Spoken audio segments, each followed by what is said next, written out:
Christmas morning, 2020.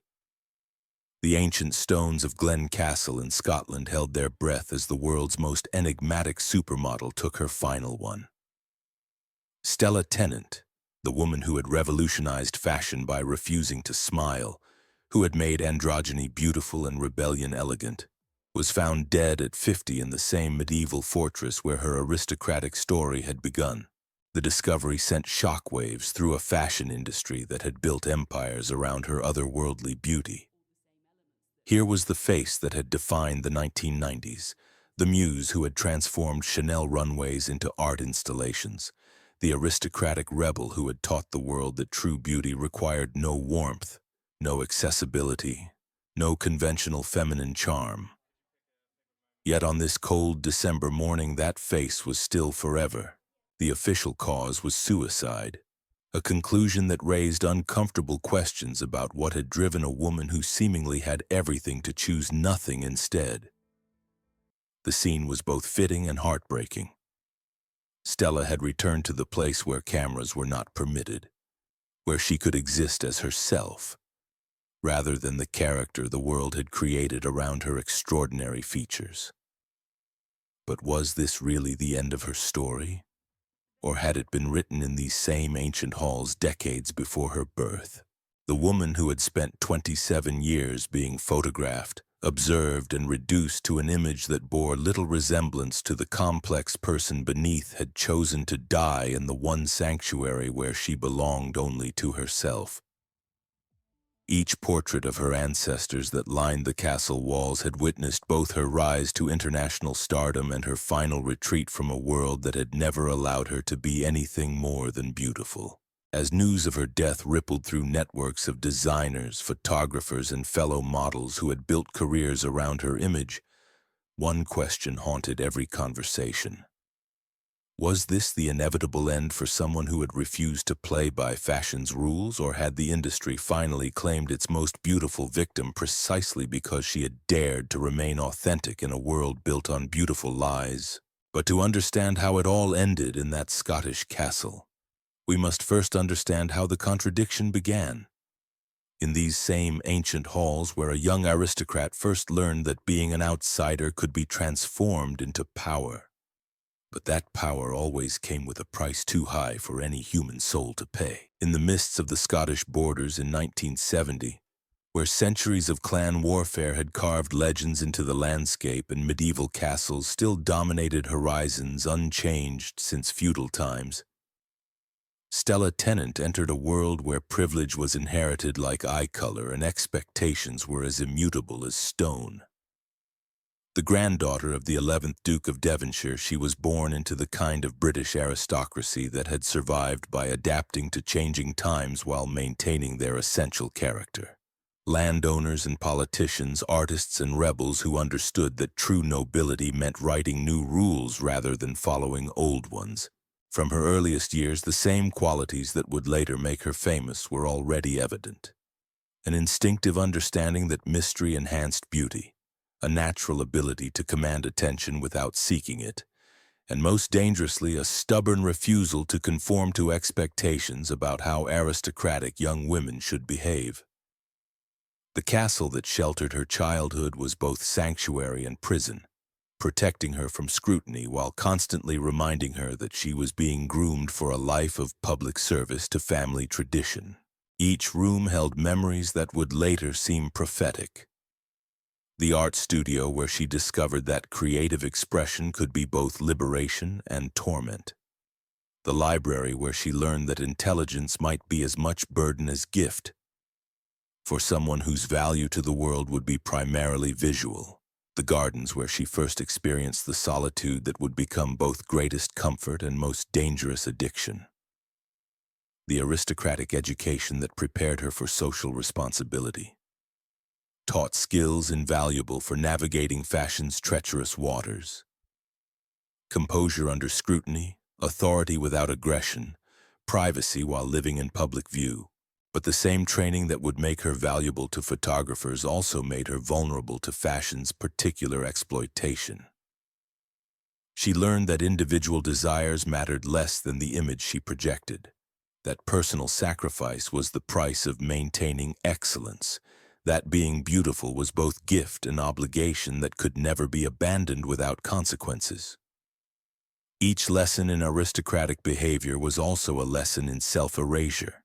Each moment of perfect deportment another step toward the invisible imprisonment that would eventually make death seem like the only available freedom. The portraits of ancestors lining the castle walls served as both inspiration and burden, reminders of legacy she was expected to honor while suggesting the unconventional path she would choose. These were people who had lived and died in service to ideals that prioritized image over individual fulfillment, who understood that being extraordinary was the most beautiful burden anyone could be asked to carry. Could their early experiences have laid the foundation for later triumphs and tragedies? In Stella's case, the answer was written in every stone of the castle that shaped her, every portrait of ancestors who had sacrificed personal happiness for public duty, every lesson that taught her being different could be power, but power that always demanded payment in the currency of authentic selfhood. The Scotland that gave birth to her dreams would ultimately become the place where those dreams died. But the path between birth and death would be paved with achievements that changed how the world understood beauty, while costing her everything she never realized she was losing. Each sunrise over the castle grounds promised new possibilities while reminding her of expectations that would follow wherever she went. Each sunset a rehearsal for the final darkness that would claim her in these same rooms 50 years later. The transformation from Scottish aristocrat to international fashion icon began not with ambition but with accident. A single photograph sent casually to a modeling agency that would change everything while ultimately changing nothing about the fundamental isolation that had defined her since childhood. In 1993, at 23, Stella made the decision that would define and destroy the rest of her life.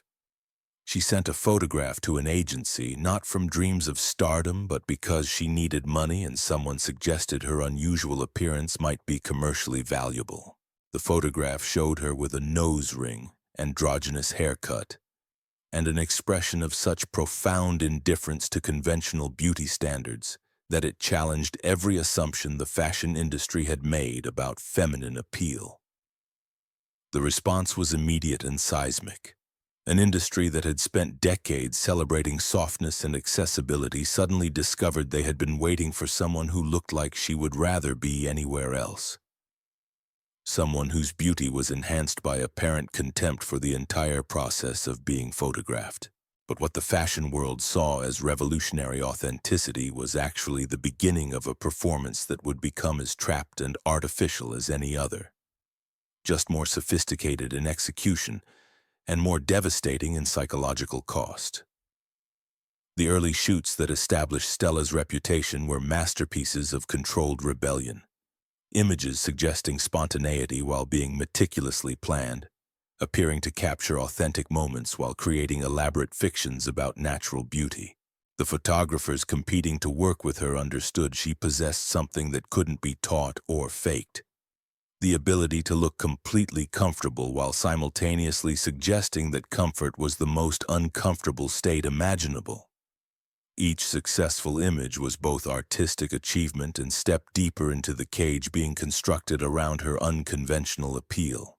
The fashion industry embracing Stella in the mid-1990s was undergoing its own identity crisis, torn between commercial mass marketing demands and artistic ambitions of photographers and designers who wanted to create art rather than mere advertising. Stella's appearance coincided perfectly with this cultural moment, providing a face that could sell products while maintaining intellectual credibility the industry craved but rarely achieved. The heroine chic movement Stella came to symbolize was both aesthetic revolution and symptom of an industry so obsessed with pushing boundaries that it had lost track of human cost. The emaciated models and druggy atmosphere characterizing the era's celebrated images weren't artistic statements, but evidence of a culture that valued extremity over health, suffering over happiness, destroying young women over creating memorable photographs. For Stella, the movement represented something different. a chance to use natural introversion and emotional distance as professional assets rather than personal liabilities.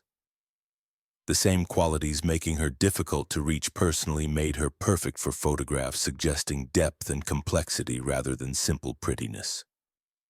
Each shoot cementing her reputation was also evidence of how thoroughly the industry exploited psychological vulnerability in service of commercial and artistic goals. The breakthrough came with her British Vogue appearance in 1993. Photographed by Stephen Meisel in images that would define not just her career but an entire era of fashion photography. The pictures showed Stella with her signature nose ring and androgynous beauty, looking directly at the camera with an expression simultaneously inviting and forbidding. Beautiful and slightly terrifying. Was the success they achieved truly worth all the pain they endured? The evidence was accumulating in Stella's increasing awareness of the gap between image and reality, in her apparent understanding that the person in photographs was a character rather than reflection of who she actually was. Each successful campaign was both career milestone and reminder of the distance between Stella Tennant the person and Stella Tennant the commodity, between the aristocratic intellectual studying sculpture and the enigmatic beauty selling products by appearing to despise commerce itself. Behind all that revolutionary success, there was already recognition that she was trading authentic self for a career built on performing authenticity more artificial than traditional modeling would have been. The cage was being built one beautiful image at a time, and Stella was both its architect and most elegant prisoner.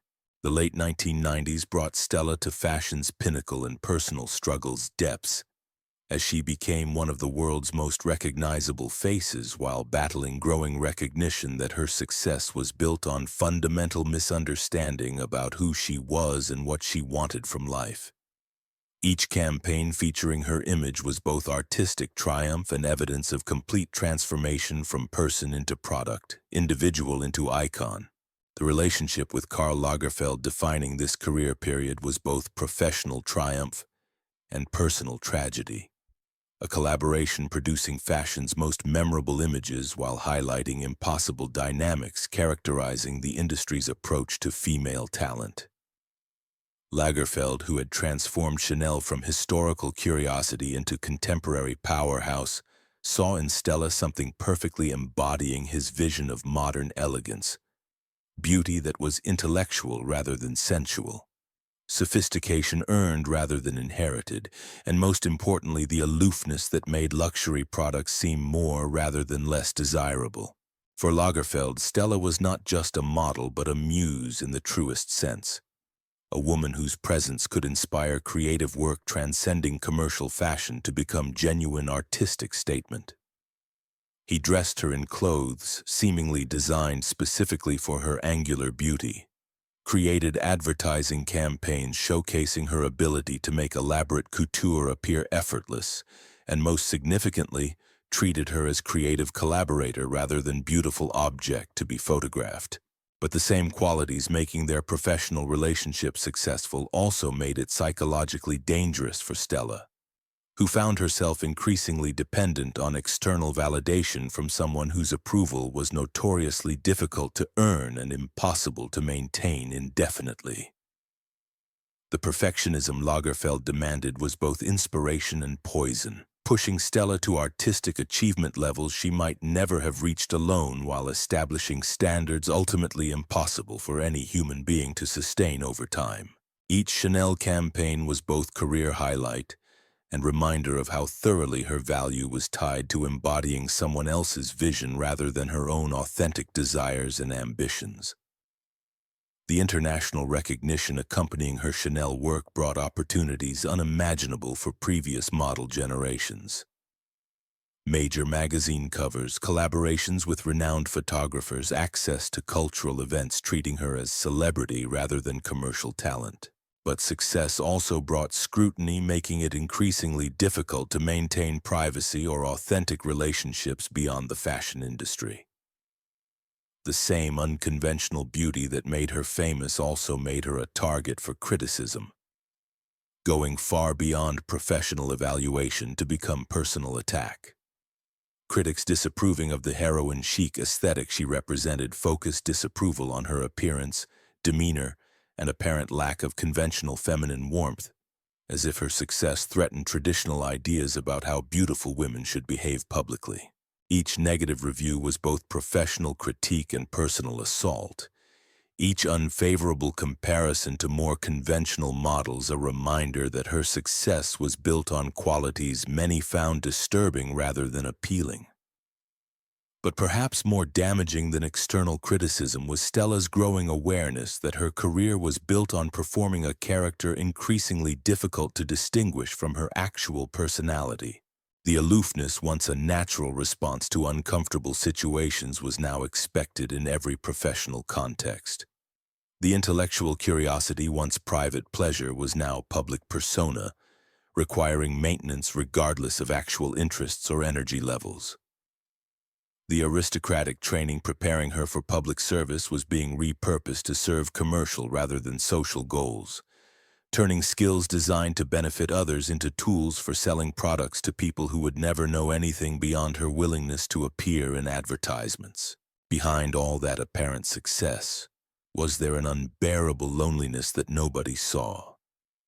The evidence was mounting in her increasing preference for work allowing her to remain in Scotland, her growing discomfort with fashion industry social events, and her apparent awareness that the career providing everything she thought she wanted had made impossible everything she actually needed. Each photo shoot required accessing emotional states and physical poses having little connection to actual feelings or comfort levels. Each successful campaign evidenced that she was becoming more skilled at being someone she wasn't while losing touch with whoever she had been before cameras found her. The beautiful outsider who had revolutionized fashion was becoming an outsider to her own life, trapped between a past no longer accessible and a future offering only more of the same performance that had already cost her everything she never realized she was losing. The marriage to David Lasnet in 1999 represented both escape from fashion world pressures and recognition that complete escape was impossible for someone whose face had become too valuable for the industry to allow retirement.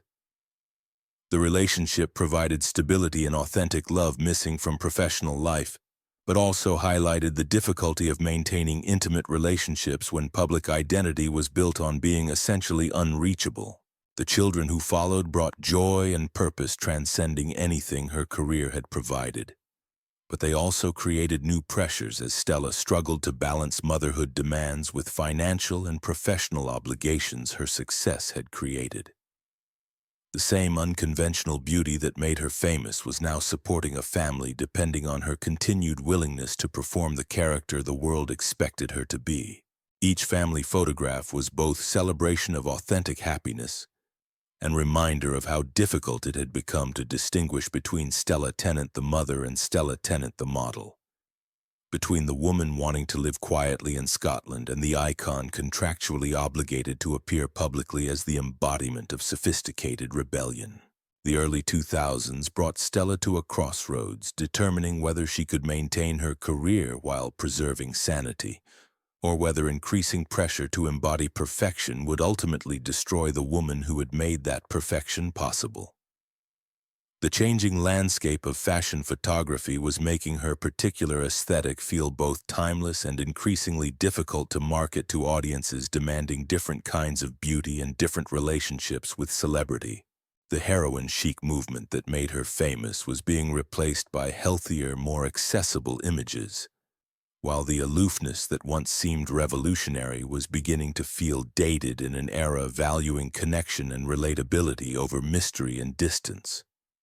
But rather than adapting her image to meet changing market demands, Stella made the decision that would define her career's final phase. She would work less frequently and more selectively, prioritizing projects allowing her to maintain some control over how her image was used while accepting that this approach would inevitably limit commercial opportunities. The move toward greater selectivity was both artistic choice and survival strategy. an attempt to preserve whatever remained of authentic self while continuing to support the family that had become her primary motivation for maintaining any public career. But it was also resistance against an industry expecting complete availability and total compliance from women whose beauty it exploited for commercial and artistic purposes. Each project she turned down was both professional sacrifice and act of self-preservation. Each campaign she accepted a carefully negotiated compromise between commercial necessity and personal dignity. The fashion industry's response to her increasing unavailability revealed how little control even the most successful models actually possessed over their careers. Agencies and clients who once competed for her attention began treating her selectivity as professional unreliability, while photographers and designers who had built reputations on collaborations with her started seeking more accommodating alternatives. The same independence that made her appealing when younger was now seen as problematic by an industry preferring stars grateful for opportunities rather than discriminating about which opportunities they accepted. Did this tragic event mark their downfall, or was it simply the tipping point of deeper problems? The reduction in commercial work created space for Stella to explore other identity aspects that had been subordinated to maintaining her fashion career. She returned to sculpture with intensity, suggesting attempts to reconnect with artistic impulses predating her involvement with photography and modeling, while spending increasing time at the Scottish estate that had always represented refuge from public life pressures. The contrast between private and public selves was becoming more pronounced as she spent more time in environments where she could simply exist rather than perform, where her value was determined by relationships and contributions rather than appearance and willingness to embody other people's fantasies. Each day spent away from cameras was both recovery and reminder of how much damage had been done by decades of living as a beautiful object, rather than complex human being. The financial pressures accompanying her reduced workload forced difficult decisions about lifestyle and priorities, but they also clarified what was actually important versus what she had been taught to value by an industry measuring worth in terms of visibility and commercial success rather than personal fulfillment or authentic relationships. The growing distance from fashion work allowed Stella to observe the industry from outside, to see more clearly how exploitation machinery operated and how thoroughly it had shaped not just her career but her sense of self and possibilities for the future. The diary entries from this period, according to family members who spoke after her death, revealed someone struggling to reconcile the person she had become with the person she remembered being before fame found her. Someone trying to determine whether it was possible to maintain any authentic identity after decades of professional self-erasure. Behind all that apparent retreat from public life, was there a woman finally trying to save herself from forces that had been consuming her since she was 23? The evidence was mounting in her increasing preference for solitude, her growing discomfort with any situation requiring her to perform the Stella Tennant character, and her apparent recognition that the career providing financial security had made emotional security nearly impossible to achieve. But the same isolation providing protection from external pressures was also creating conditions, making depression and despair more likely to take hold. While financial obligations and family responsibilities that had motivated her career changes made it difficult to imagine any complete escape from the public role that had defined her adult life. The final decade of Stella Tennant's life unfolded like slow-motion tragedy, as she attempted to balance financial necessities keeping her connected to the fashion industry. With growing recognition that every day spent performing the character the world expected was another day stolen from the authentic life she had never been allowed to live. Each campaign she accepted was both compromise and small death, each photograph another way of selling pieces of her soul to maintain the lifestyle that success had made necessary, but that was also making happiness impossible to achieve. The fashion industry of the 2010s had evolved in ways making Stella's particular aesthetic both more valuable and more anachronistic. The rise of social media created new expectations about celebrity accessibility and personal revelation that were fundamentally incompatible with the mysterious persona that had made her famous. While increasing commercialization of fashion had reduced even the most artistic photography to marketing exercises, leaving little room for the complex emotional expression that had once made her work memorable. The same aloofness that once seemed revolutionary was now perceived as difficult by clients expecting models to be enthusiastic salespeople for whatever products they were hired to represent. The intellectual sophistication that had once been an asset was now seen as liability. In an industry prioritizing relatability over complexity, accessibility over depth, each job she took required her to suppress more of her authentic personality in service of commercial goals that seemed increasingly hollow and meaningless to someone who had originally entered the industry almost by accident and had never developed passionate commitment to fashion, sustaining other models through the inevitable indignities of the profession. The family responsibilities that had motivated her to continue working were also creating new pressure forms as her children grew old enough to understand both benefits and costs of having a mother whose face was internationally recognizable. The same success that had provided them with educational opportunities and financial security had also made it impossible for them to have normal family life. While Stella's increasing discomfort with her public role was creating tension between her desire to protect them from media attention and her need to maintain the career that supported their lifestyle. The marriage that had once provided refuge from professional pressures was also showing strained signs, as David struggled to understand and support a woman battling demons created by experiences he could never fully comprehend. The isolation that had always been Stella's default response to stress was making it difficult for even her closest relationships to provide the support that might have helped her navigate the psychological challenges of aging in an industry treating women as disposable commodities. Each argument about family priorities was both relationship conflict and evidence of how thoroughly her career had colonized every aspect of personal life, making it impossible to separate Stella Tennant, the wife and mother, from Stella Tennant, the model and brand. Can anyone ever truly escape from the shadow of their darkest moments?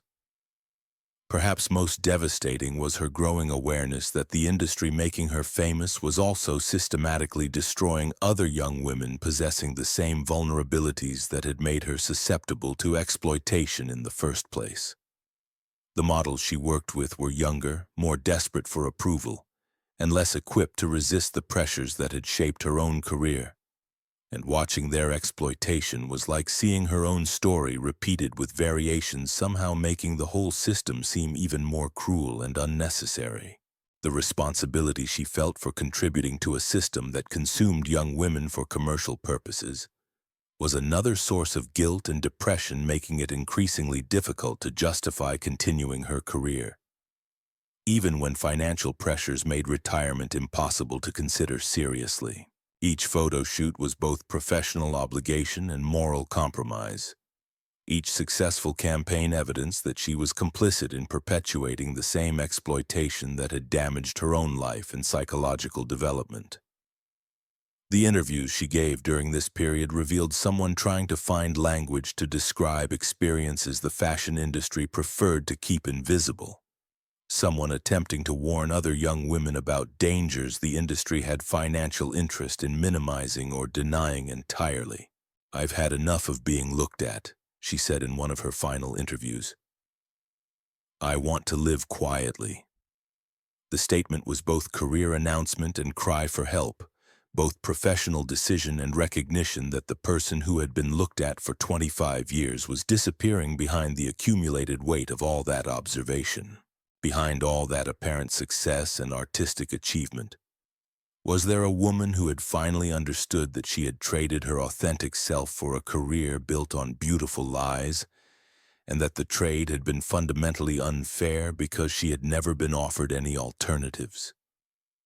The evidence was mounting in her increasing reclusiveness, her growing discomfort with any situation requiring her to perform the Stella Tennant character. and her apparent recognition that the only way to reclaim authentic identity might be to abandon the public life that had made such reclamation necessary in the first place. Christmas 2020 brought Stella Tennant home to the Scottish castle where her story had begun. But the woman who returned was no longer the aristocratic rebel who had accidentally revolutionized fashion photography 27 years earlier. The pandemic had created a global pause, forcing everyone to confront the gap between their public lives and private selves. But for Stella, this confrontation was particularly devastating because it revealed how little authentic self remained after decades of professional performance.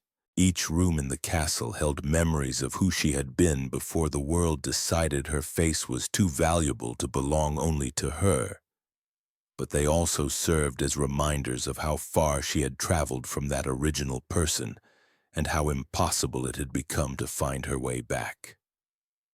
The isolation imposed by lockdown restrictions was both relief and torture for someone who had spent most of her adult life being photographed, observed, and evaluated by strangers who believed they knew her based on images bearing little resemblance to her actual personality or experiences.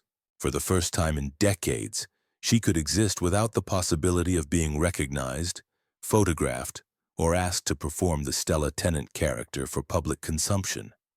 But the same isolation providing protection from external pressures also created space for depression and despair that had been building for years to intensify, without the distractions and adrenaline that professional obligations had previously provided. The quiet she had craved when her life was filled with fashion industry noise became a different kind of prison, when it was filled only with her own thoughts. And the growing recognition that she had lost touch with whatever authentic desires and ambitions might have sustained her if they had been allowed to develop.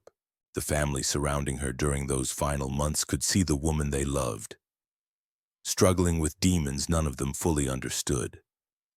But the same privacy that had always been Stella's primary coping mechanism made it difficult for even her closest relationships to provide the support that might have made a difference in her final decisions.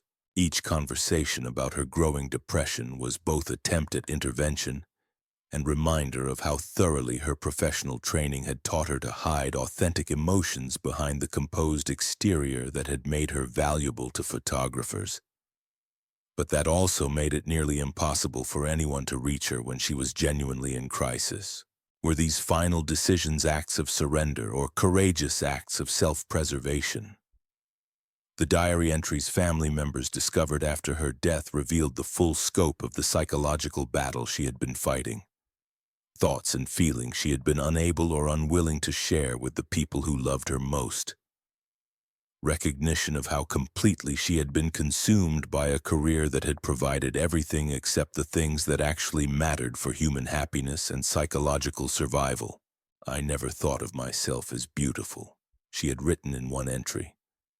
"I was just different. But different became a prison I couldn't escape, and now I don't know who I am when I'm not being different for other people."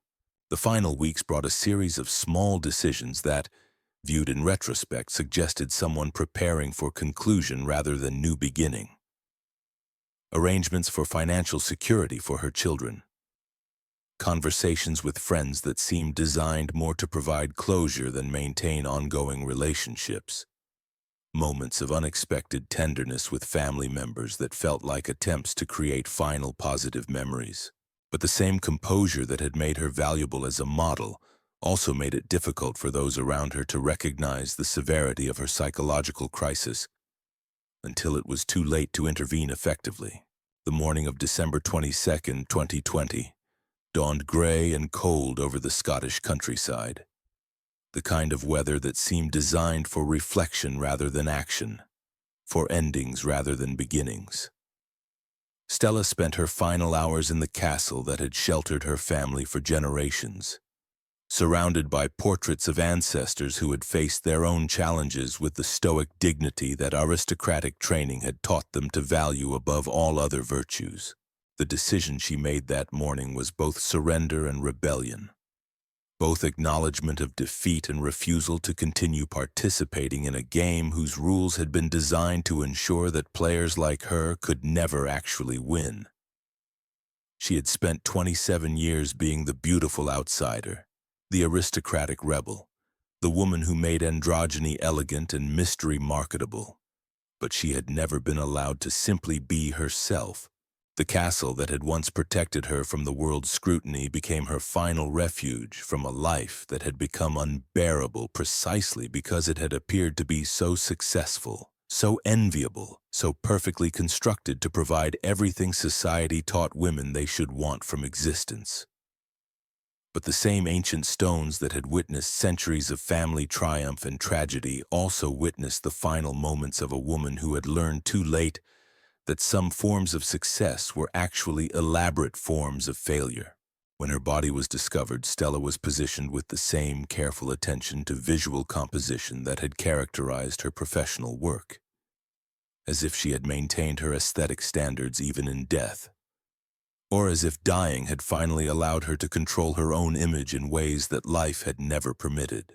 The woman who had revolutionized fashion by refusing to smile had found the ultimate way to avoid performing happiness she didn't feel. But the cost had been everything she had never realized she was sacrificing in service of a career that had provided wealth, recognition, and artistic achievement while making personal fulfillment impossible to achieve. Was their death as straightforward as reported, or were powerful hidden forces involved? The beautiful outsider who had taught the world that beauty didn't require conventional warmth or accessibility had learned that outsider status, even when celebrated and commercially successful, could become a form of exile so complete that return to authentic human connection was no longer possible. Perhaps this was the inevitable conclusion for someone who had spent her adult life being reduced to an image. Or perhaps it was a tragedy that could have been prevented if the fashion industry had developed different ways of working with the human beings whose beauty it exploited for commercial and artistic purposes. The question remains unanswered, but Stella Tennant's story serves as both celebration of unconventional beauty and warning about the cost of allowing that beauty to become more important than the complex human being who possessed it. She had lived as art, died as tragedy, and left behind a legacy that continues to influence fashion photography while raising uncomfortable questions about whether such influence was worth the price she was ultimately required to pay for providing it. The castle that had given her birth and death continues to stand, watching over the Scottish countryside with the same ancient dignity that Stella brought to every photograph. But the woman who had made those images possible is gone, leaving behind only the question of whether anyone learned anything from her beautiful, terrible story about the difference between being seen and being known, between being celebrated and being saved.